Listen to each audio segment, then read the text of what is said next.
તો અમરેલીમાં શૈતાન શિક્ષક મહેન્દ્ર કાવઠિયા જેલ હવાલે થયો છે। શિક્ષક પર શાળાના 2 વિદ્યાર્થીની પર દુષ્કર્મનો આરોપ લાગ્યો છે, ત્યારે પોલીસે તેની ધરપકડ કરી 3 દિવસના રિમાન્ડ માંગ્યા હતા। રિમાન્ડ પૂર્ણ થતાં જ શૈતાન શિક્ષકને પોલીસે કોર્ટમાં રજૂ કર્યો તો નામદાર કોર્ટે શૈતાન શિક્ષકને જેલ હવાલે કર્યો છે। આ પહેલા ઘટના સ્થળ એટલે કે શાળામાં આરોપીની હાજરીમાં જ પંચનામું પણ કરવામાં આવ્યું। પોલીસે જરૂરી તમામ પુરાવા આરોપી વિરુદ્ધ એકત્રિત કર્યા છે। આ તરફ શૈતાન શિક્ષકને ફાંસીની સજા આપવા પણ માંગ કરાઈ અને આ શિક્ષકના રાક્ષસી કૃત્યને લઈ સર્વ સમાજમાં આક્રોશ પણ છે। સોમવારે બાબરામાં સર્વ સમાજના લોકોએ મામલતદારને આવેદનપત્ર પાઠવ્યું હતું અને એસઆઈટીની રચના કરી તાત્કાલિક કેસ ચલાવી ફાંસીની સજા કરવા માંગ કરી।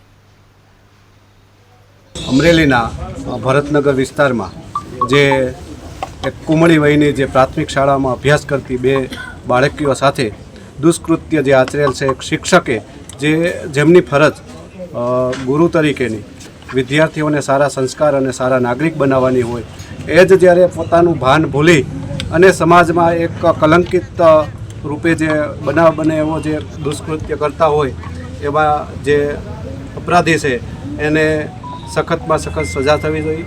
આજે અમરેલીની જે 2 બાળાઓ ઉપર દુષ્કૃત્ય થયું છે એ કોઈ સમાજની, કોઈ વ્યક્તિની, કોઈ ધર્મની નહીં, પરંતુ આપણા રાષ્ટ્રની દીકરીઓ છે, એમની ઉપર ફરીવાર આવું કૃત્ય ન થાય એના માટે સરકારશ્રી ગંભીરતાથી સીટની રચના કરી એ બાબતે તાત્કાલિક એમનું ચાર્જશીટ રજૂ કરી સ્પેશિયલ પ્રોસિક્યુશનની નિમણૂક કરી અને આ ટ્રાયલ છે ઝડપી ચલાવી અને આરોપીઓને સખ્તમાં સખ્ત સજા કરે।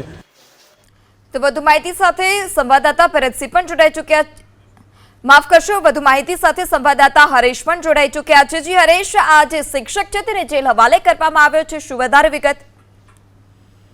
બિલકુલ, જે પ્રમાણે 2 બાળાઓ સાથે જે નરાધમ શિક્ષકે દુષ્કર્મ આચર્યું હતું અને બાળાઓની હડપલા કર્યા હતા અને તેની સામે અમરેલી તાલુકા પોલીસ મથકમાં પોસ્કો નીચે ગુનો દાખલ કરવામાં આવ્યો હતો અને આરોપી જે મહેન્દ્ર કાવઠિયા જે શિક્ષક છે તેમને કોર્ટ સમક્ષ રજૂ કરવામાં આવ્યો હતો અને નામદાર કોર્ટ દ્વારા તેમને 3 દિવસના રિમાન્ડ આપવામાં આવ્યા હતા। ગઈકાલ સાંજે તેમના રિમાન્ડ પૂર્ણ થતા ફરી પોલીસ દ્વારા નામદાર કોર્ટ સમક્ષ રજૂ કરવામાં આવ્યો હતો અને કોર્ટ દ્વારા તેમને જેલ હવાલે કરવામાં આવ્યો છે। ત્યારે જે આ નરાધમ જે શિક્ષક છે તેમની જે ફરિયાદ થઈ છે ને, ફરિયાદના આધારે આ શિક્ષકના વિરુદ્ધમાં તમામ પુરાવો પોલીસ દ્વારા એકત્રિત કરવામાં આવ્યા છે। હાલ તેમને નામદાર કોર્ટે જેલ હવાલે કર્યો છે।